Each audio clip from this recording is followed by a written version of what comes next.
Welcome to the show. If you're watching this early on, then you're probably watching the recording.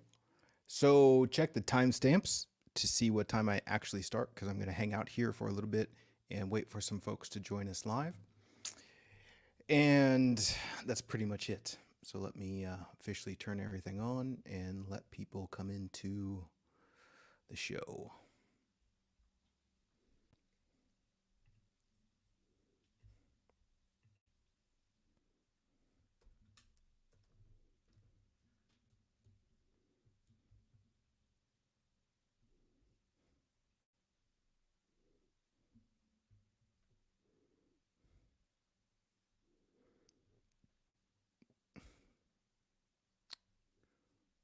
Where is the related projects?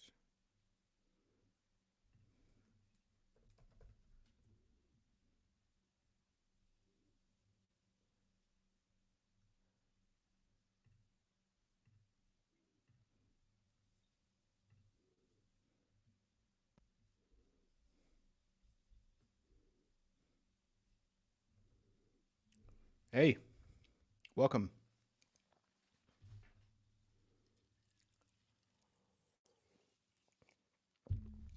Good morning, good afternoon, good evening. I am doing the show live from Crete, Greece. I moved here recently. I'm all settled in, living out in the mountains. All right, let's let some folks join us. Tara, welcome. Bumpy, welcome. Enza, welcome. Tom, welcome. Blossom, welcome. Jennifer, welcome. Darrell, welcome.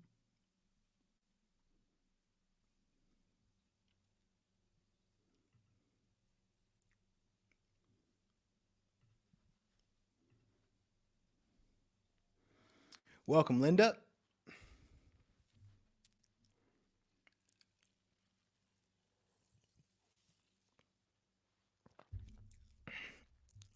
Welcome, Vanessa.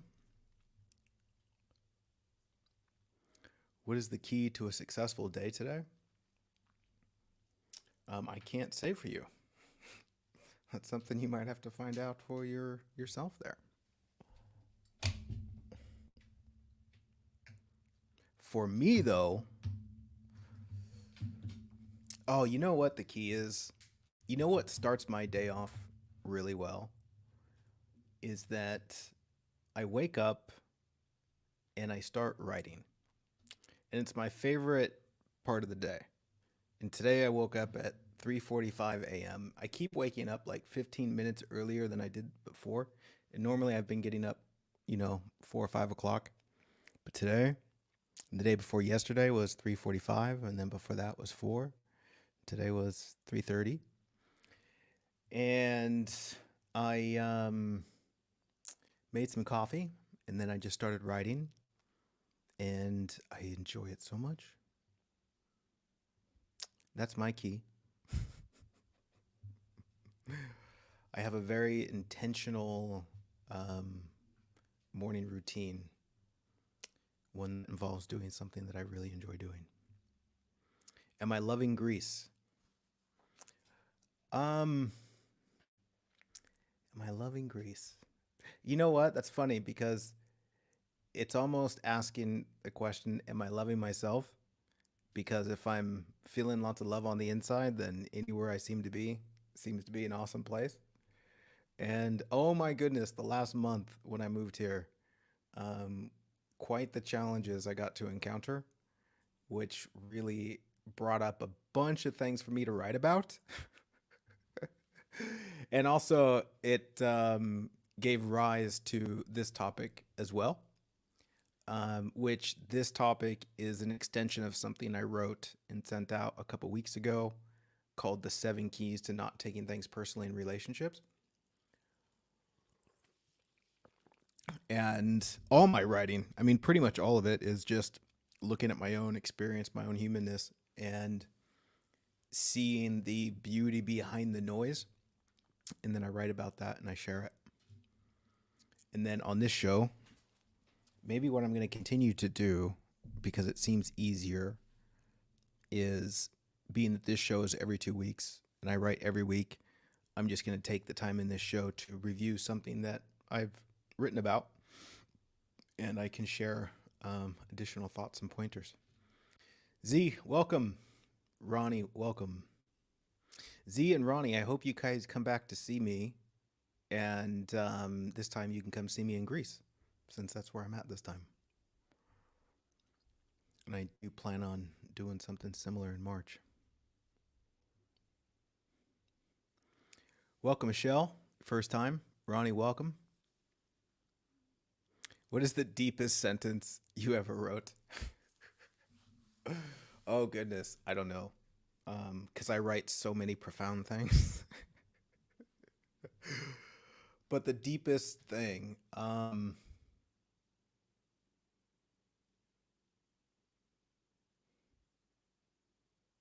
don't know. And I mean that in a playfully sincere way, that I write so many profound things. Because it's partly true that, I mean, I'm constantly blown away by what comes out of me as I put it down on paper, or even when I show up to speak. Um, yeah, there's just a lot of profound things. I am enjoying the new home here. You'll notice it's quite the different background from my other place, which was just a white wall. This seems a little bit more official.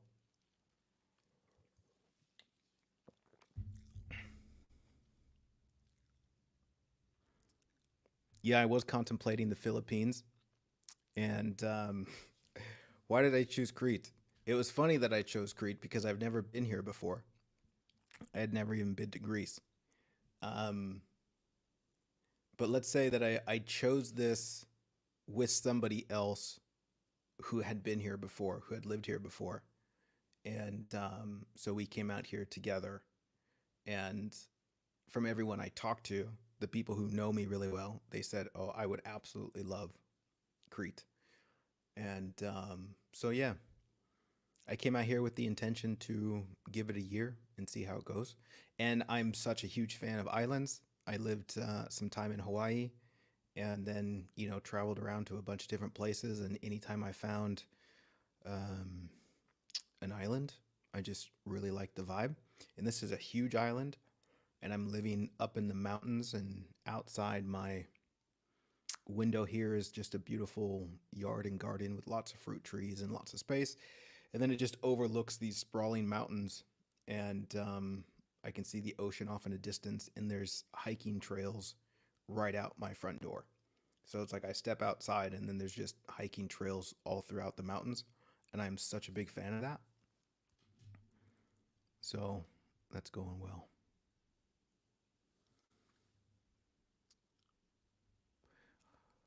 All right. Why do I wake up so early? Because that's what time I wake up. And I liked, and it's funny too. Um, you know what? And this might be interesting to you. I was never an early riser before I eliminated sugar from my diet. As soon as I stopped consuming all forms of sugar, something in me changed, and I immediately became a morning person. It's really weird. And so now I go to bed, usually asleep by 9:30, and then I just naturally wake up early and I'm ready to go. And yeah, it's really weird.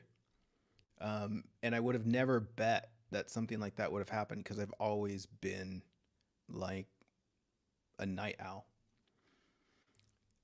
and love sleeping in. And now I just wake up and I'm ready to go. And lots of other things for me changed as well with eliminating sugar, which were equally as awesome as transforming into a morning person.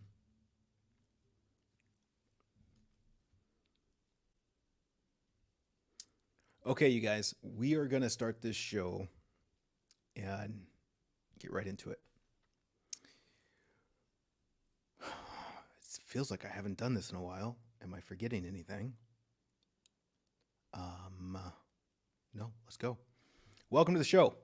This is Holding Space for Love to Be Seen, a podcast. My name is Tiger Singleton, and I just show up here to hang out and share some insight and wisdom on the subject of opening up our hearts, fearing less, and loving more.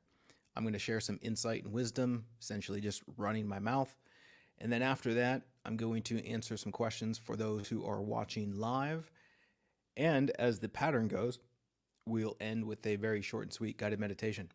Let's get right into this. The topic today is something to the effect of go beyond taking things personally in relationships.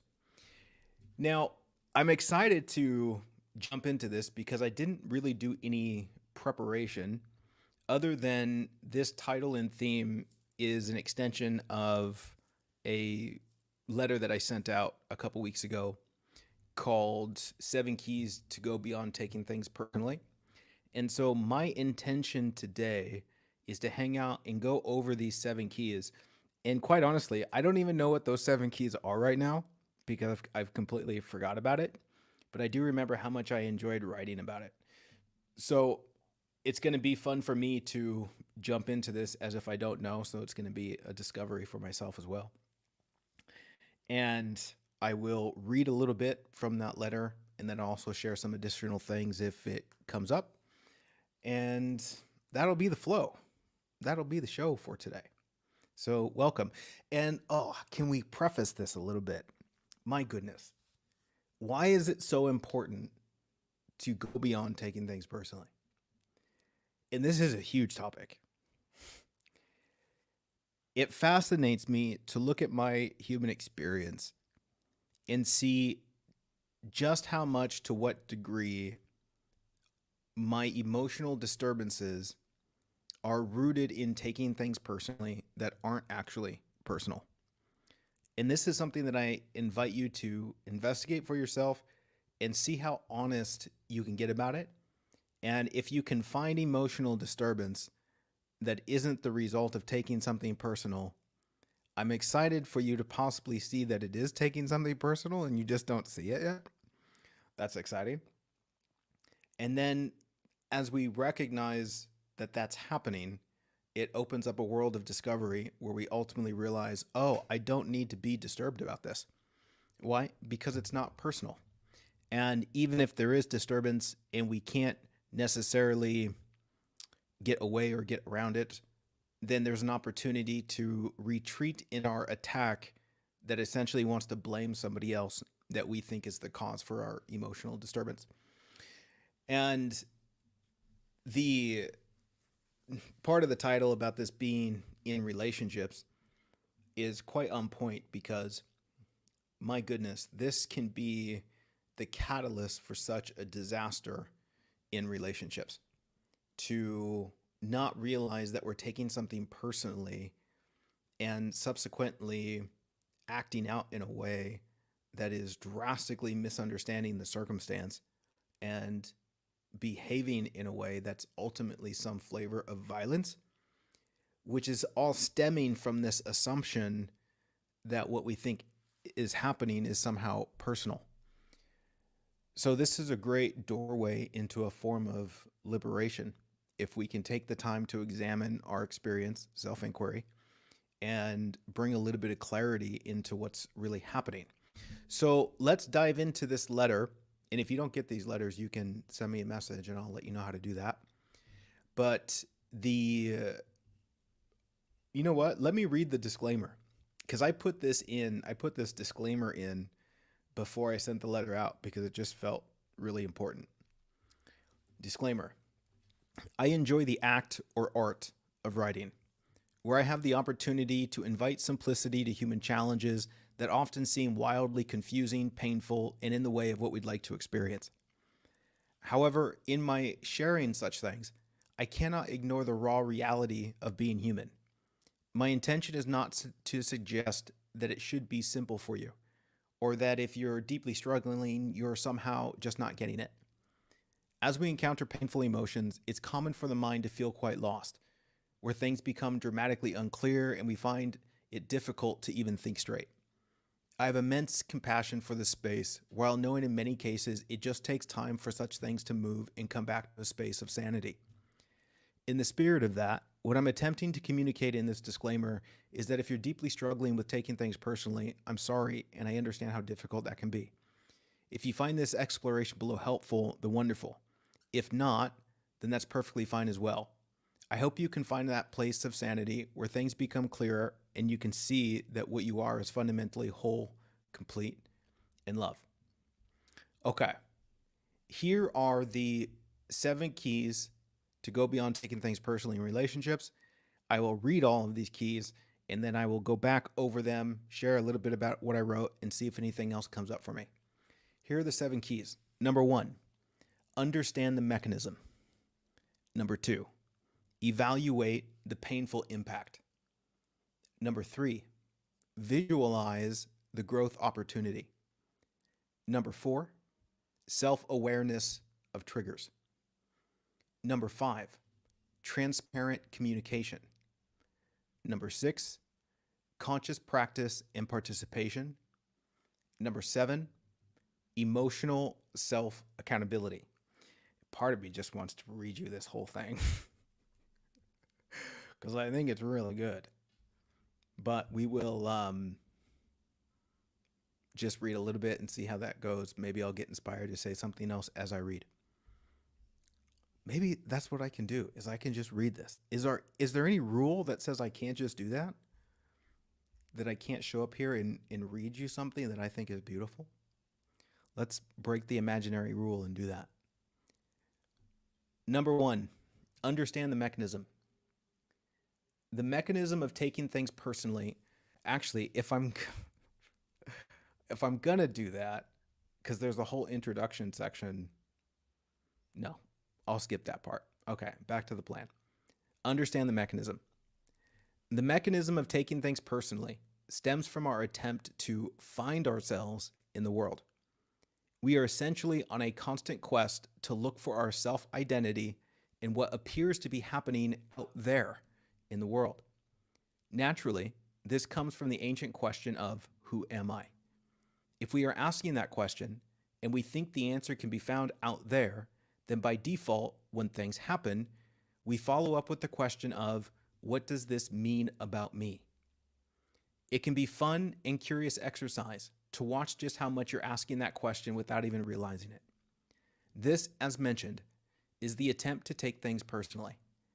We assume what happens or doesn't happen inherently means something about us, but only because we are looking to it to tell us something about us.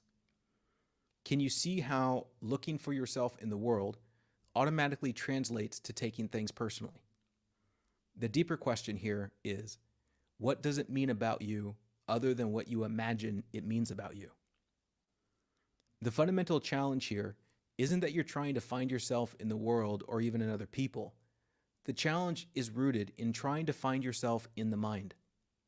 Everything we encounter in the world or in other people is really, in many ways, to encounter your thoughts about those things. When we assume that our thoughts about those things are those things, it's like thinking your thinking exists outside your thinking. The meaning we think we find is not a meaning that's actually there. Rather, it's a meaning we create. The meaning you find isn't to find what it means about you. Rather, the meaning you find shows you what you already believe about yourself.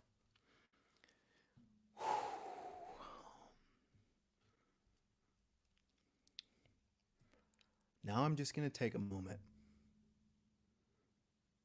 and see what comes up for me, because this is super profound. And there was a lot of things in there to potentially explore. Thanks, Blossom, for throwing that up there. She wrote the 7 keys. Understand the mechanism. We are asking the question, who am I? We're trying to find ourselves. We're trying to understand what we are. And therefore, everything we're looking at, we're essentially telling it, tell me who I am. What does this mean about me?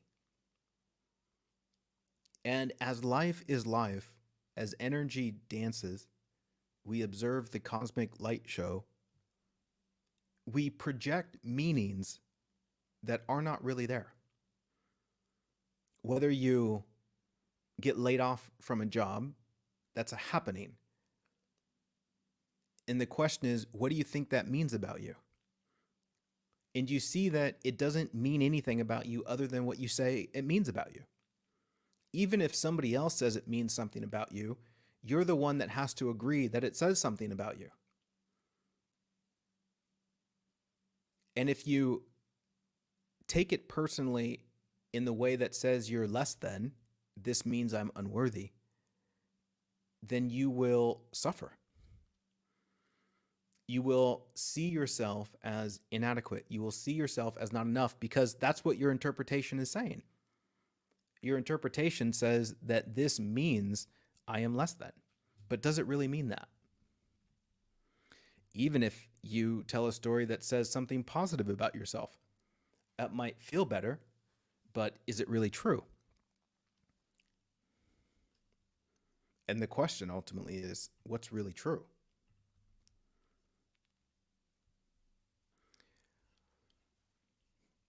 So see if you can wrap your heart and mind around that mechanism, that at the core of taking something personally, something happens, and then we are asking, what does this mean about me? And the invitation that I'm pointing to is to not have to ask that question, right? It's like you're not clinging to it. You're not trying to grab a hold of it. You're not trying to find yourself in it. You're just letting it be what it is, which gives you so much more space to dance with it. It may be a more appropriate way. Key number 2, evaluate the painful impact.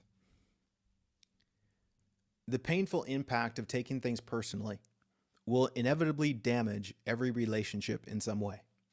Or maybe we can say it creates a gap that prevents us from experiencing a more meaningful and joyful depth of intimacy. Personal transformation of any kind, or making meaningful progress, always happens because we recognize the damage being done in our current state. It's like we realize how much love, freedom, or joy we are denying ourselves because we are hiding from something deeply important, deeply true. The more honest we can get with ourselves about this pain, about how true it is that we are creating the experience, then finally doing something about it becomes more urgent. It becomes a priority. There is the realization that there is no other way out, and the continual hiding from it will only make it worse. This is often why transformation doesn't happen. Our progress isn't made because we are not being honest about the pain. We are hiding behind our stories about it being someone else's fault, or hiding behind phrases like, "Oh, that's just the way it is." As it relates to evaluating the painful impact of taking things personally, here are 7 questions to consider. How often do the actions or words of other people I care about create feelings of irritation, sadness, or anger within me? How often do I close down because of what I think other people are doing, not doing, saying, or not saying? How much of my emotional hurt, present or buried within me, is because of what other people have done in my past? How much time or energy do I spend thinking about the words and actions of other people while wishing in some way it was different? How often do I experience the energy or emotion of resentment, and how did or does that distract me from being focused on growing and enjoying my life? In my intimate relationships, how often do I interpret their words and actions to mean that I am not enough? In my intimate relationships, how often do I push him or her away because I'm feeling inadequate? I get that for some, it may be difficult to see how all of these questions relate to taking things personally. However, they all do, in a very concrete way. So much to say, in the absence of taking things personally, the things above wouldn't be a problem at all. I love this point being made about how important it is to get in touch with the reality of pain that we experience in being human. And part of the reason this is so important is because maybe traditionally as humans, we spend so much time avoiding that pain. We spend so much time distracting ourselves, numbing ourselves, running away from ourselves, all because we're trying to avoid a pain within. What we don't see in the most beautifully innocent and tragic way is that getting in contact with that pain is the catalyst for transformation. Because the more you investigate the pain, you start to see that the assumptions about the pain are not as disempowering as you think they are. Right? This is why we don't want to meet the pain because, well, partly we're taking the pain personally and we're giving it a meaning about ourselves. But the way that we interpret that pain is that it in some way disempowers our ability to function and show up. Very plainly, it's like we're convinced that the pain is in the way. And even further than that, we're convinced that the pain is coming from an external place, which is to say that something outside gave us that pain. And often we assume that that pain can't go away unless things were different or unless somebody else changes. But this is to understand this is to misunderstand the nature of the pain we experience. And the liberation that leads towards transformation is the understanding that this pain isn't what I think it is, and it's only there because I allow it to be there. In a gentle way of saying, and I'm only talking to myself, the pain I'm experiencing is a pain that I'm creating. And in effect, the more I run from the pain, the more pain I create. And as I face and meet the pain, and I understand that it's not only holding me back, but it's also self-created, it puts me in a place of power to do something about it. And I think it's really fascinating to see this, like why we run from the pain, because we assume that it came from the external, that we assume that it's beyond our capacity to deal with, when really it's not the case at all. And in many ways, it can be a beautiful fuel to give yourself back to yourself. Because again, as I've mentioned many times before, the suffering that we experience as a human being is the result of an innocent misunderstanding. We are misunderstanding something about our experience that is giving rise to a misinterpretation that takes something personally that's not really personal. And in our misunderstanding of taking it personally, we are telling a story that it means we're less than. And in believing that we are less than, we disempower ourselves.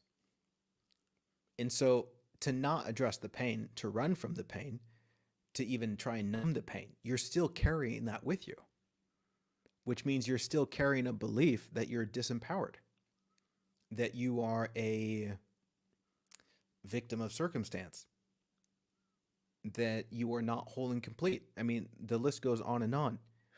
And this is why pain tries to get your attention. In the same way that if you touch a hot stove, the pain's there to help you.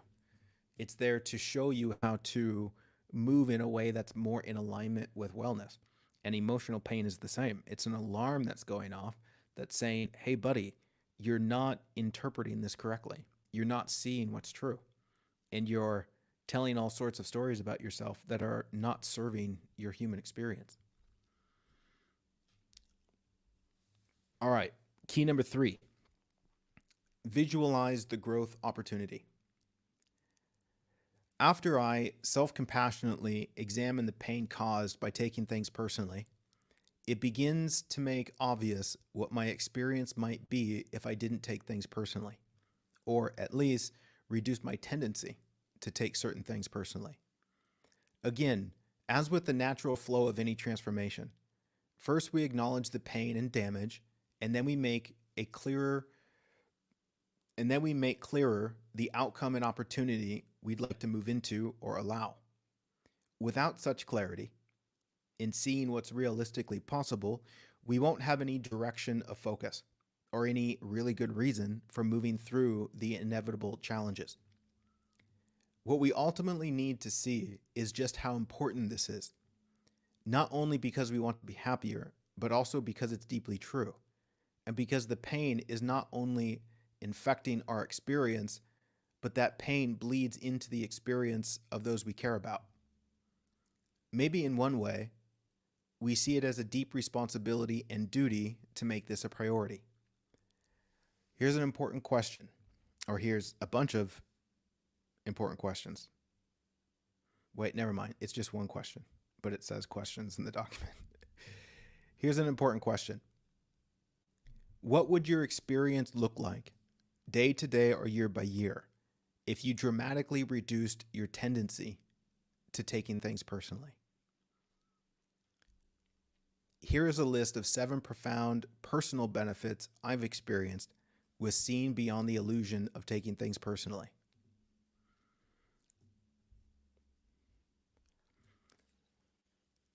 Benefit number 1.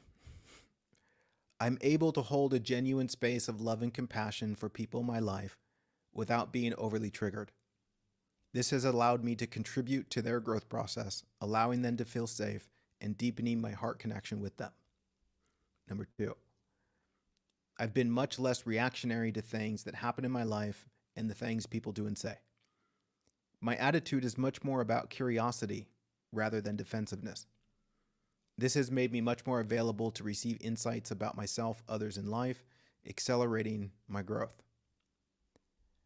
Number 3, people in my life have learned that I'm not quick to take things personally, so they feel safe in sharing openly with me.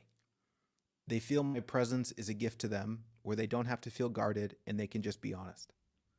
Number 4, I'm able to hold space for the emotions that pass through me and others without feeling attacked by them. This helps me immensely with allowing emotions to flow rather than feeling as if I'm in a constant battle. There doesn't need to be a fight. There is more of an ease that can gently breathe through it. Number 5, when I do take things personally, I don't have to take that personally. This is like not judging myself for when I do take things personally. It becomes a teaching moment rather than more evidence of how messed up I am. In this, I welcome the experience of taking things personally, if it happens, because it's an opportunity to learn and grow. Number 6, I'm much more open to be vulnerable with those close to me, which facilitates a deeper intimacy and connection. This is because I'm not so afraid of their reaction. I don't take it personally. This openness to be vulnerable is like a deep self-acceptance that just allows myself to be real. I can release the burden of constantly trying to be something I'm not because I'm afraid of what other people might think. Number 7, I'm so much less afraid of what will happen or won't happen and much more open to the mystery of the unknown. In the absence of such fears, I'm able to be much more present and engage in the life I'm living now, which also means I'm much more available to make real and meaningful progress. My encouragement for you is to deeply see the pain that comes with taking things personally and all the problems it seems to cause. Then, truly take time to imagine what your experience might look like if you weren't so inclined to take things personally. Important point. This isn't an exercise in beating yourself up. That would only be an expression of taking it personally that you're taking things personally, which is also like worrying about being worried or being afraid that you're afraid or being angry that you're angry. That's a cycle that goes nowhere. Allow this visualization exercise to be a gift to yourself that allows you to deeply feel into the real life possibility of growing beyond tiny confusions and limitations.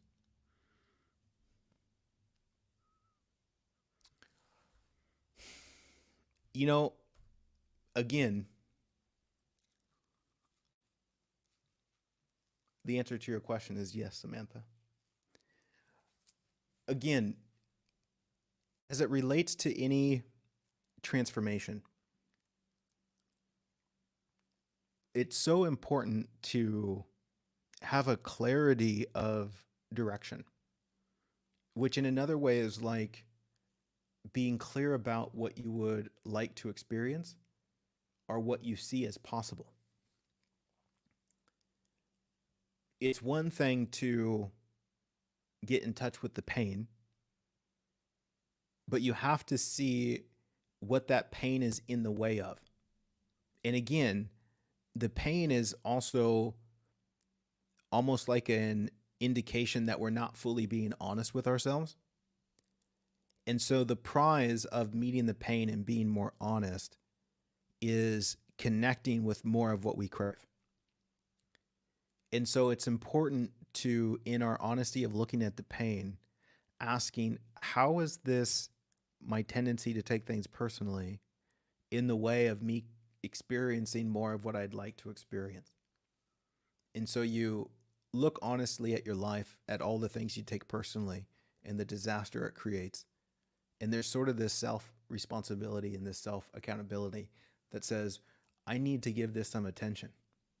All right, like this needs to be a priority because this isn't helping at all.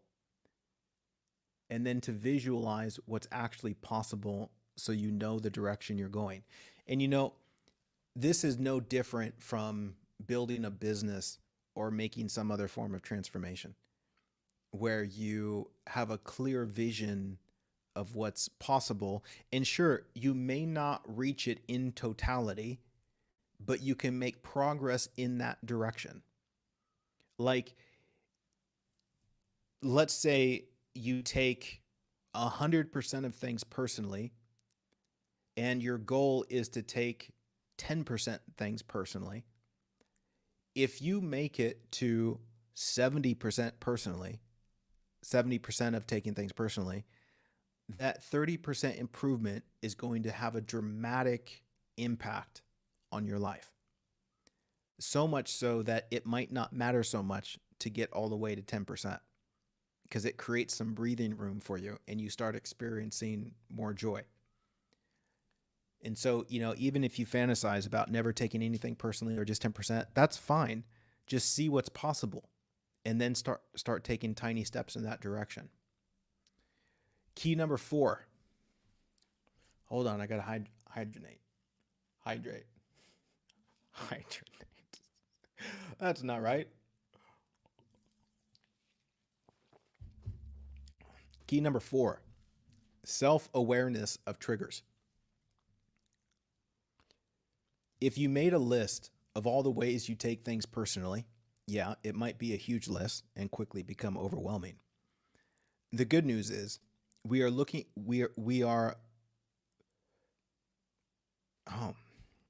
see, I read back through this and I see I made some little errors. We are not looking to tackle. Okay, let me start over. If you made a list of all the ways you take things personally, yeah, it might be a huge list and quickly become overwhelming. The good news is we are not looking to tackle every item on a long list. Huge progress or transformation doesn't happen because you set out to make huge progress. Rather, it's what happens naturally as we take several tiny steps that end up equaling one big leap. This is why commitment and devotion are so important. What we realize is that in the sea of 10,000 societal demands in the to-do list of our everyday lives, there are some things that are simply way more important. Self-awareness, self-care, and conscious growth definitely tops the list. Without these things as a priority, everything else will suffer. This reminds me so much about my journey, where I used to think there were so many other important things. This left me thinking that my heart, my awareness, my health, my growth were somehow last on the list. Naturally, of course, Not only did my human collapse into more pain and suffering, but my relationships did as well.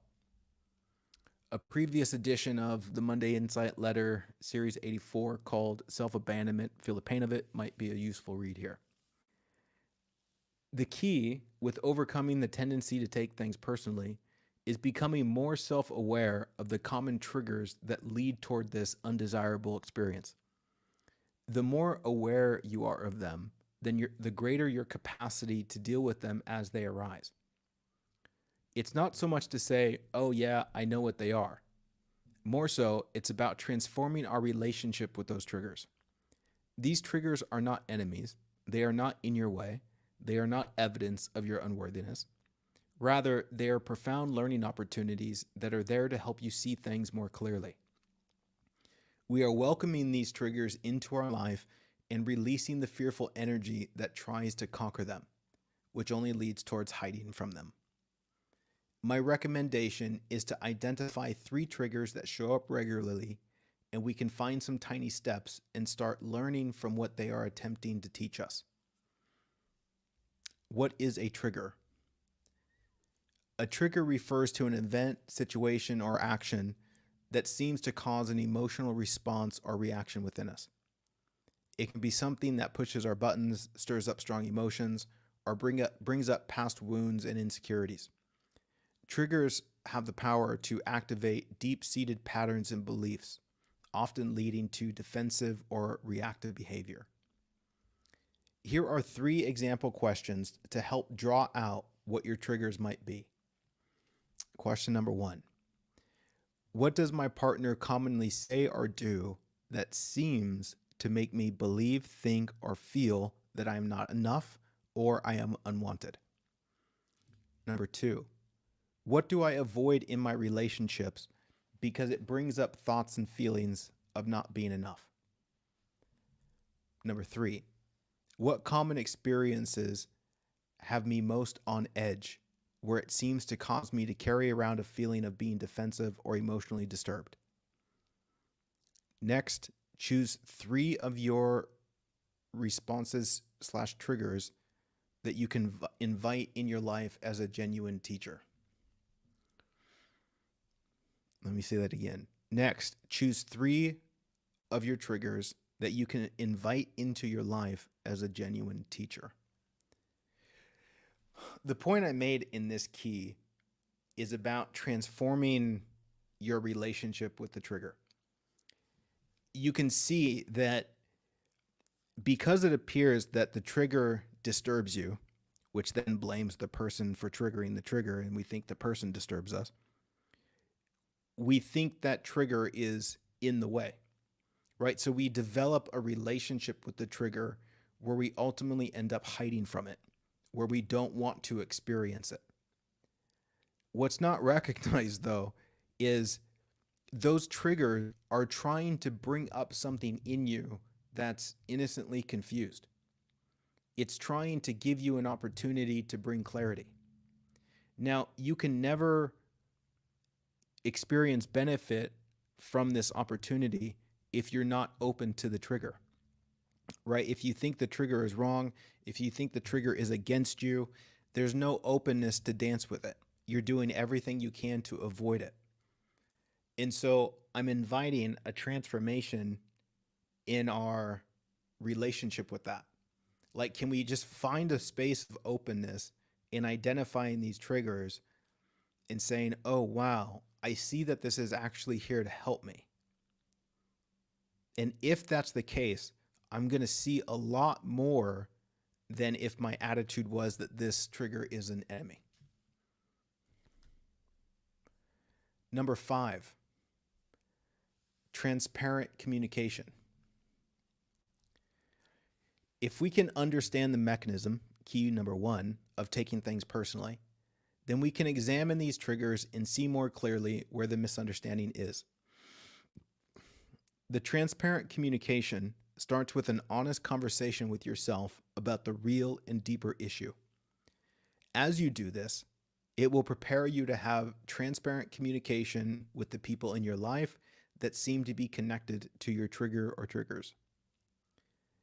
Here are 3 follow-up questions that you can apply to each of your 3 identified triggers.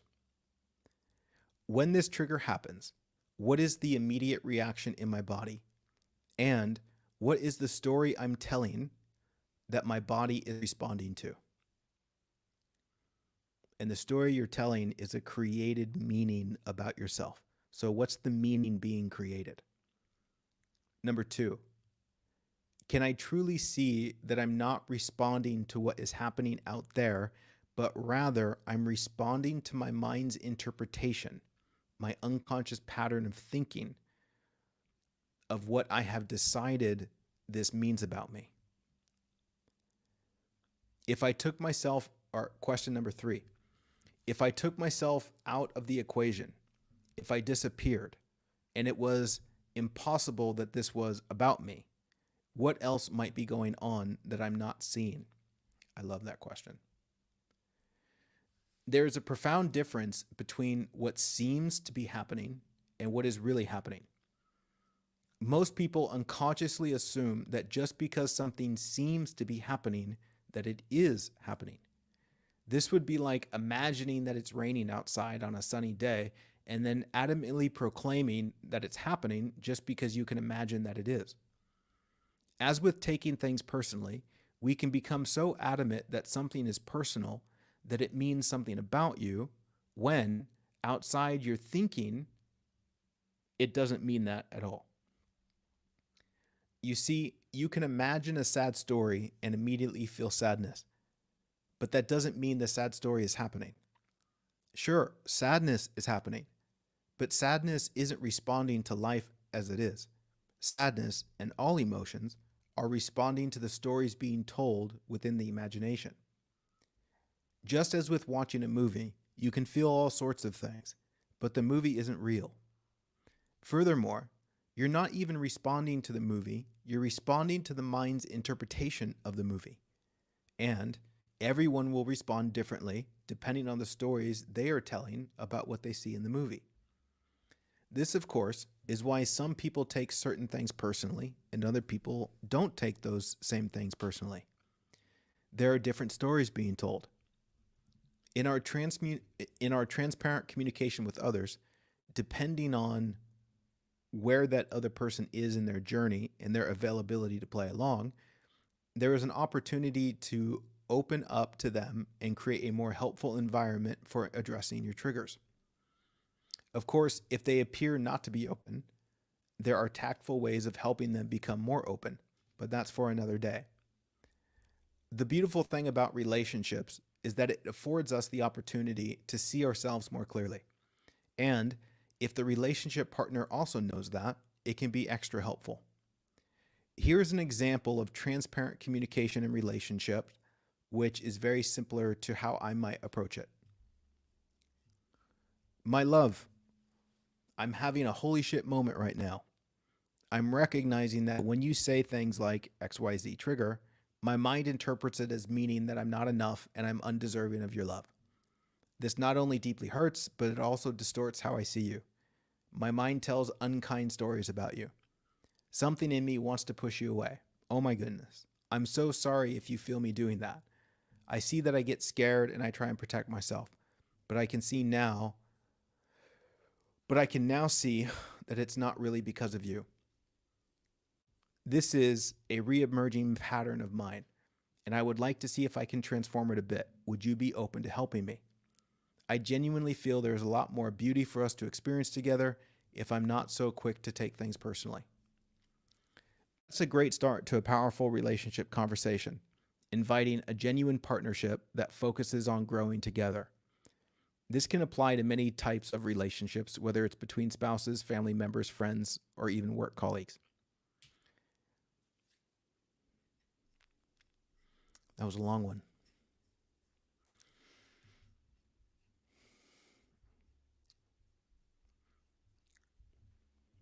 What else do I want to say about that? When I'm done here, I'm going to go back through the comments and see if there's any questions that pop up. Not that I'll see them all, but if you have questions that arise, you can write them, but I'm not looking at the chat screen right now.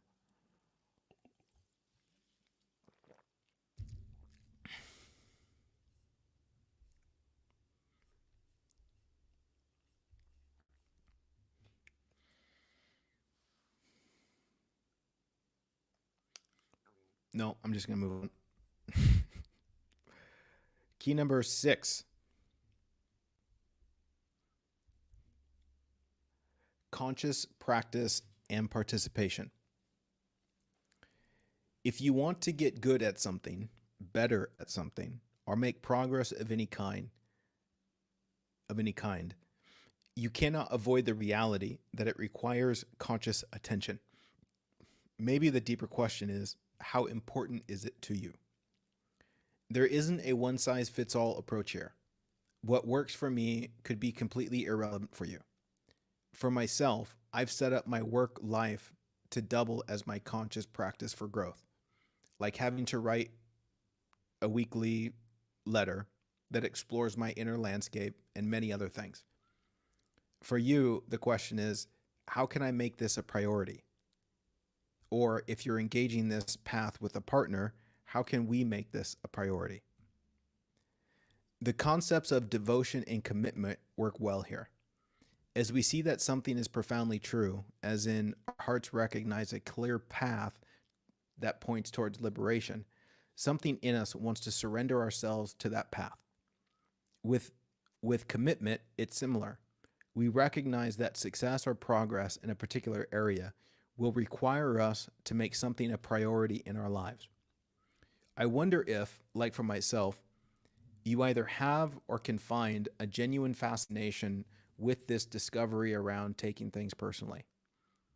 This fascination, in a way, is like a playfully deep curiosity rather than an anxiousness that feels like you have to fix something.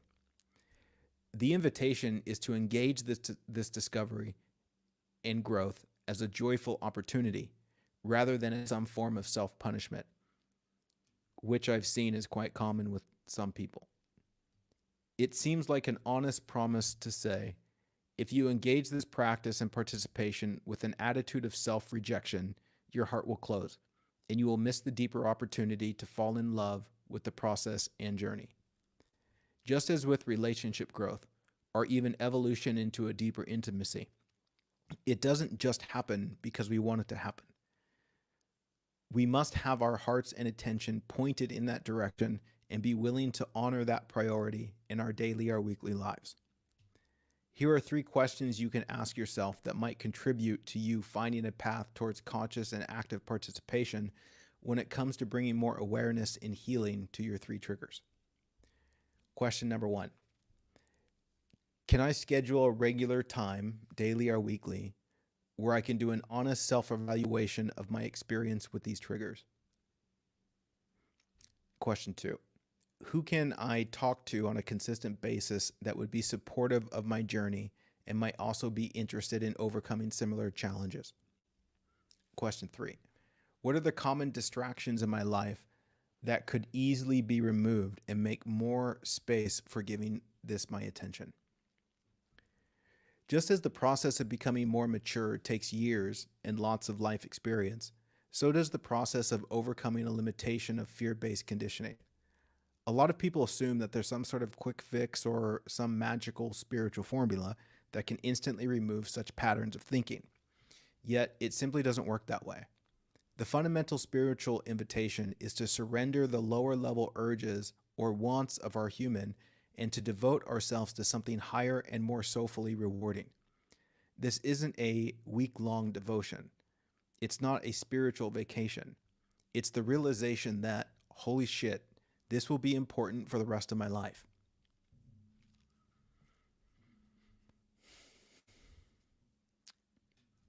Key number 7.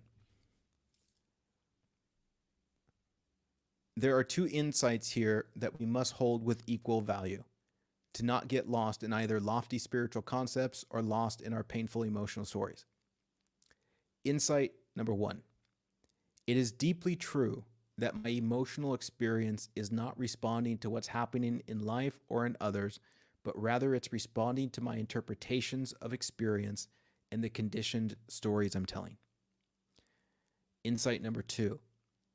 It is also deeply true that it feels like and seems like my emotions are responding to what's happening, and that's perfectly okay and quite unavoidable at times. It doesn't mean that I'm doing something wrong.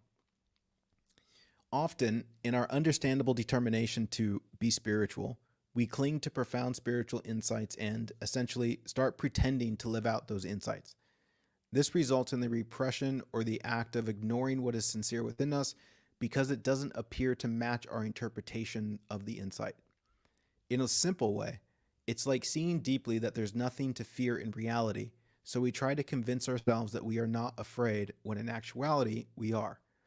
Or we see deeply that blame is unnecessary, so we pretend that we are not blaming when actually there is blame in our hearts.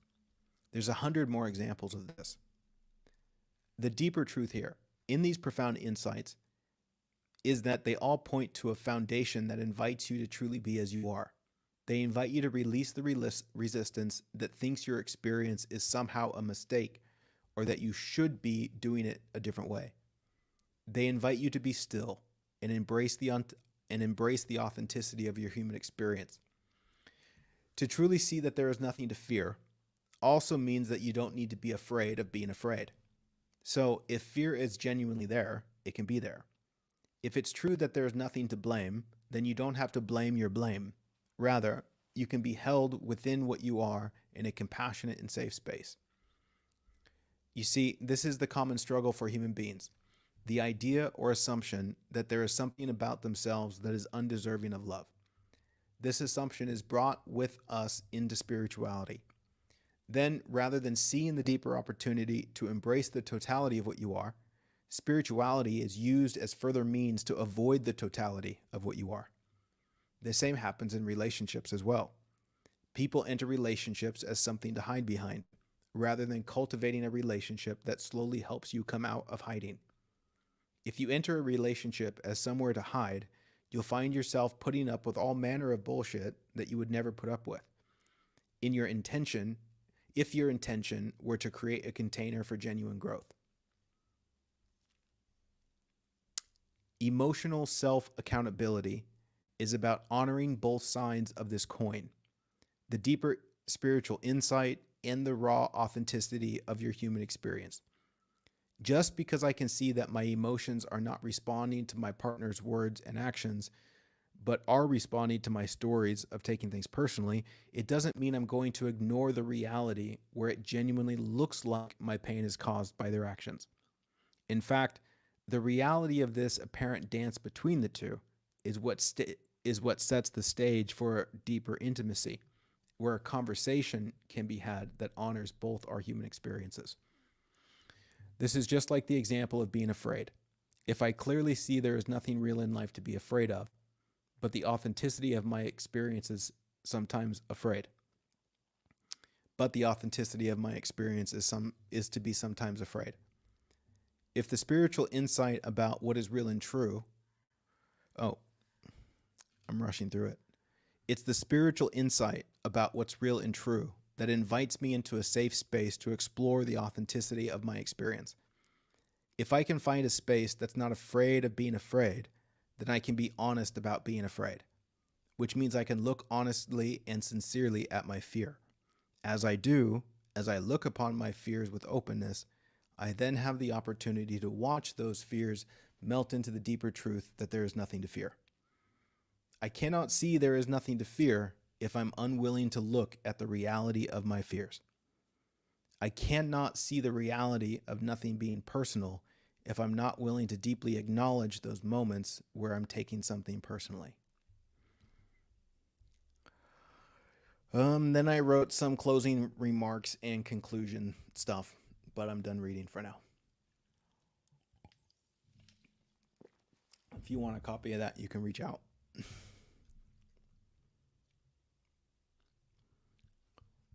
Okay.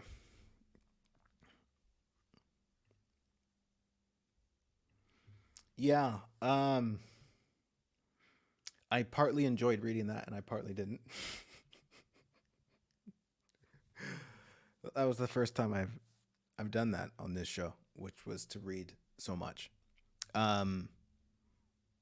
Let me know if you've seen this show quite a few times. Let me know if you enjoyed that, or if you just wish I would go back to the other way it was, or you enjoyed this nice little break of just me reading something. Let me scroll back here and see if there were any questions that arose.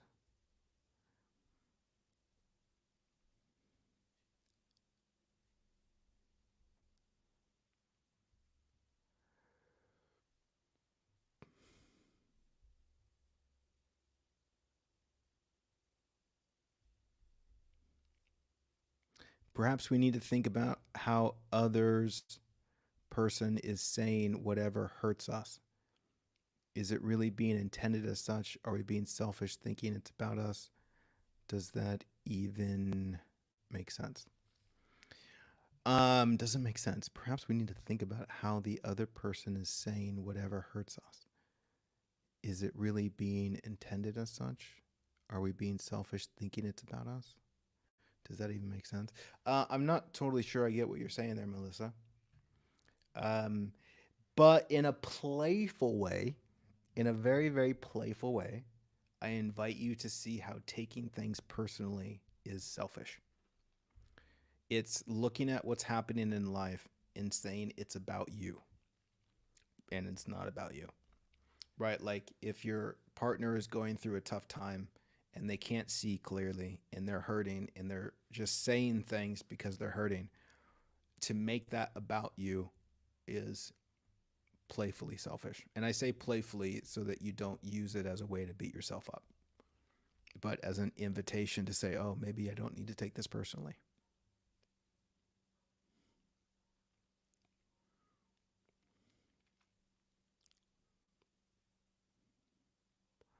Sammy says, hi, Tiger. My son has boundary issues, which makes me uncomfortable and triggers me. I'm aware that I'm triggered and also that I'm taking it too hard. His intention is actually coming from a pure place, but I have a hard time not being bothered by it. It's like an emotional regressive behavior. Um, well, I'd really recommend that you go through those 7 keys. And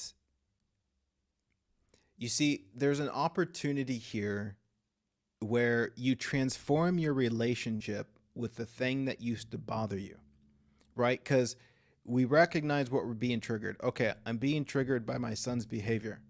Okay, fundamentally, after I do some digging, why am I bothered by that? Oh, because I think his behavior means I'm not a good parent, or I think his behavior means I'm not enough, right? It reminds me all these stories of my inadequacy. So, and then I respond to his behavior with violence because I don't like seeing those stories that I have about myself. So I try and regain control by controlling the trigger or the person that's doing the trigger, which is a form of withholding love, right? So because I'm taking it personally, I'm ultimately withholding love from my son because I don't like experiencing those triggers. And so the opportunity to transform the relationship here, in a way, it says, wow, I now see that the way that you are and the way that it triggers me is an opportunity for me to stop withholding love from you. It's an opportunity for me to transform how I see what is happening. Because remember, the trigger is it's a pattern response where this thing happens and then you have a knee-jerk reaction of interpretation. And so the point is not to stop the behavior. The point is to stop the repeated pattern of storytelling. And so you might find it wise to just examine what other stories could I tell that don't include me taking this personally, right? And maybe carry that in your back pocket. And when that trigger happens, take it out of your back pocket and read it, right? Start rewiring the experience. And this is why I say, don't try and conquer all of the triggers. Just pick a few and start to rewire them on the spot as they happen.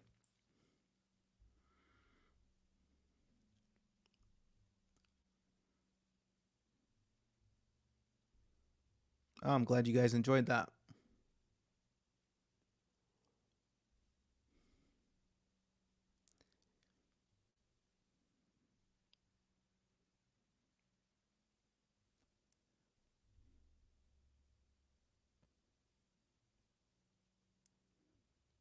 Yeah, you guys really relate with taking things personally, huh?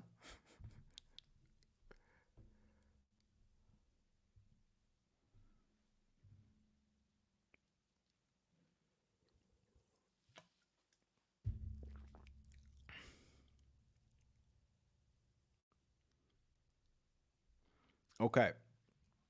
Um, shall we do the short and sweet guided meditation and then wrap up? That might be a good idea.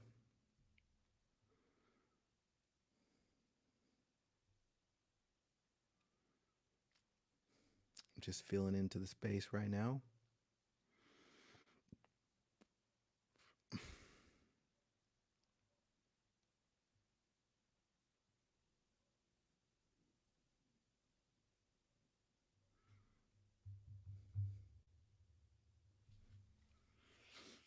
You know what might be fun?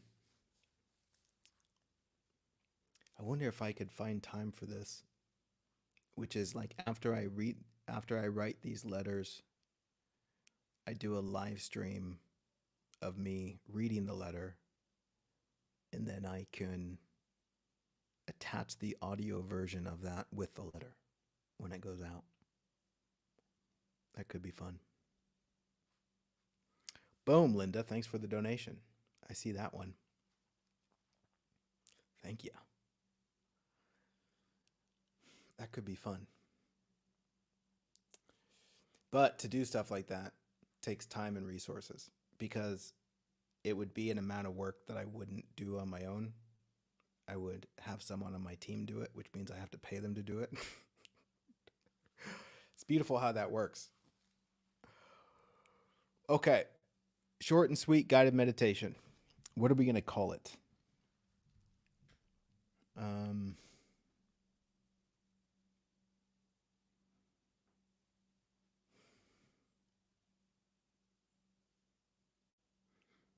Relax. It's not personal.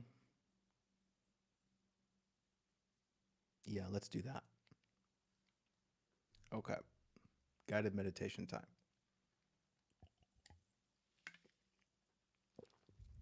I'm going to do a little intro to the meditation.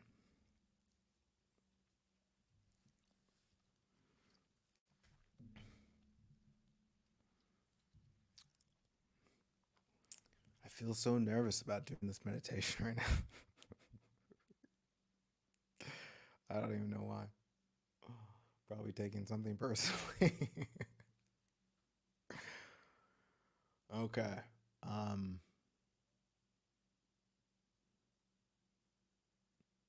let's go. Welcome, welcome. I'm going to hang out here for a few minutes and do a meditation that is specifically for people who are struggling with taking something personally. I know how much that can suck, but the beauty is that what you're taking personally isn't really personal. So we're going to hang out for just a few minutes, maybe 5, 7 minutes or so, and invite ourselves into presence and look beyond the story that thinks this means something about you. Let's go.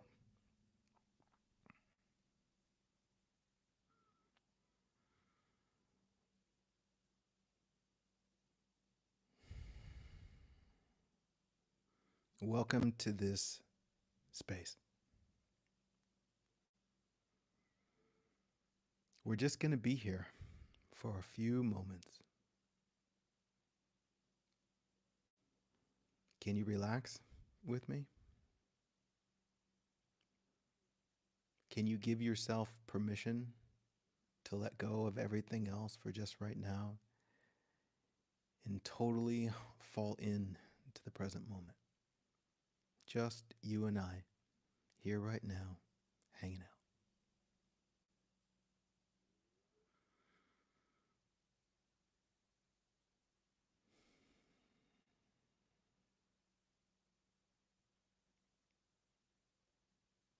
We're going to just take 3 deep breaths and allow ourselves to become more and more present. And we can just let go of all the thoughts. Don't need to hold on to them, don't need to push them away. We're just going to be here. Let's breathe.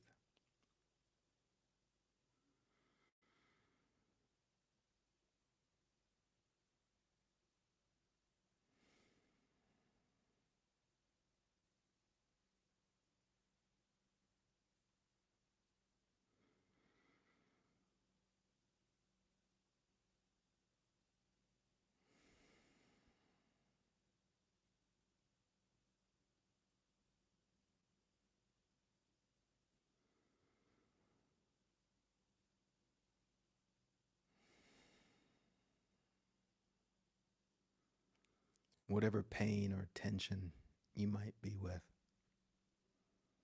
whatever it is that you might be taking personally, I invite you to just recognize a profound truth.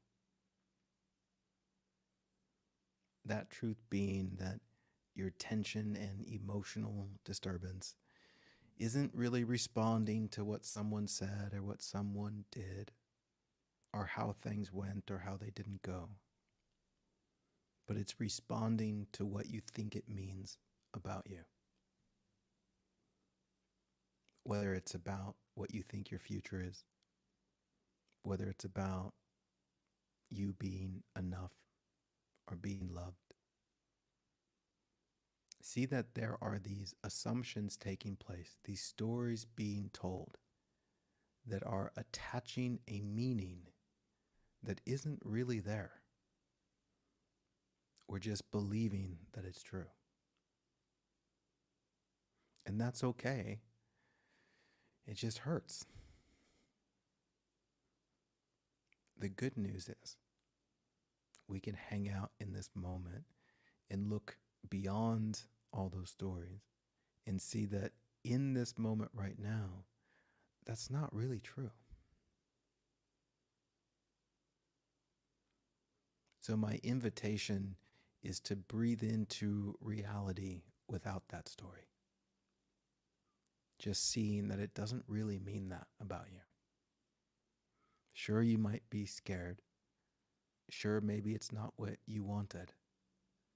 But again, the fear and the pain is assuming that it somehow means you're not enough. And so we're going to hang out in this moment. We're going to take 3 more deep breaths, and you're just going to release that story, release that tension, and feel in to the deeper truth of what's actually happening. And maybe what's actually happening is that you don't know what's happening, and that's okay. So let's be present, let's breathe, and let's release some tension. Just breathe.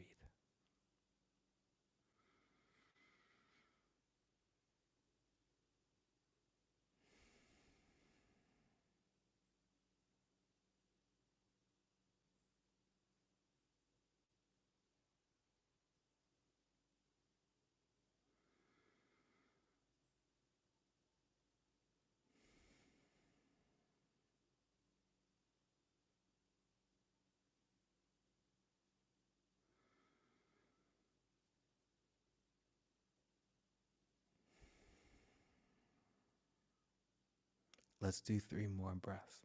Yeah? Okay. Let's breathe.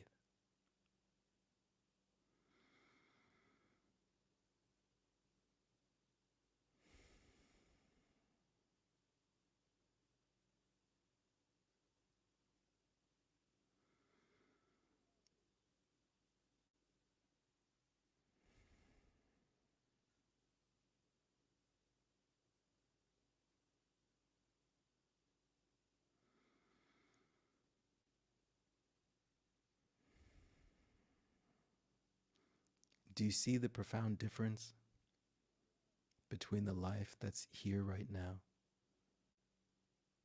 and the story about what we think is happening, what we think things mean, and none of what we are thinking is actually happening? Yeah, we get lost in the mind's content. That happens sometimes. But the good news is we can take a moment we can be still, and we can discern the difference between our imagination and reality.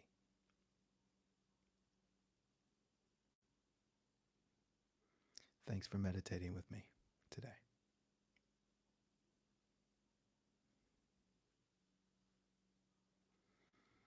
All right, lovelies, we did it.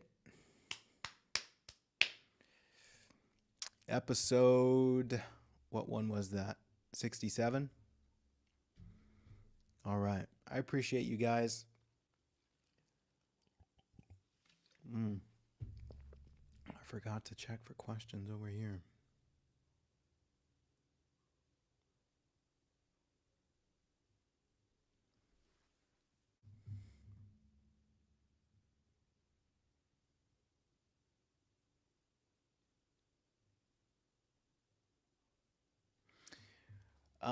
Sometimes it's not about us. Someone could intentionally hurt us. Yeah, and again, if somebody even intentionally hurts you, it's still not about you, right? That's their own issue. That's something they're trying to work out in themselves. And yeah, sometimes we get caught up in the mix, but that doesn't mean it's about you. In the same way, if you got struck by lightning, it doesn't mean you're less than. It doesn't mean you're unworthy. It doesn't mean something's wrong with you. That's just what happened.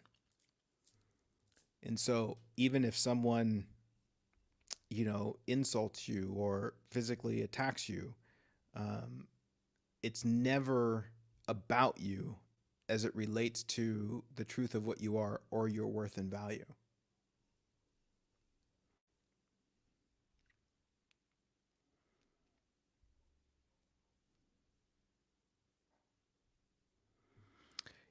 Karen says, Tiger, sometimes it seems like you are a mind reader and know instinctively what the crowd is needing to hear. Well, I'm just talking to myself, writing what I need to hear, saying what I need to hear. And I assume it's because we're all just one, having the same experience, just telling a different story about it. And so this is why it makes sense, because we're all like literally craving the same thing. We're all afraid of the same thing. And we're all traveling the same journey home. So, yeah, I can understand why it resonates or why it seems like I'm talking about your experience. That's actually like in my in person events, that's what I hear most often. Like afterwards, when people come up and talk to me, they say it sounds like you were talking like directly to me.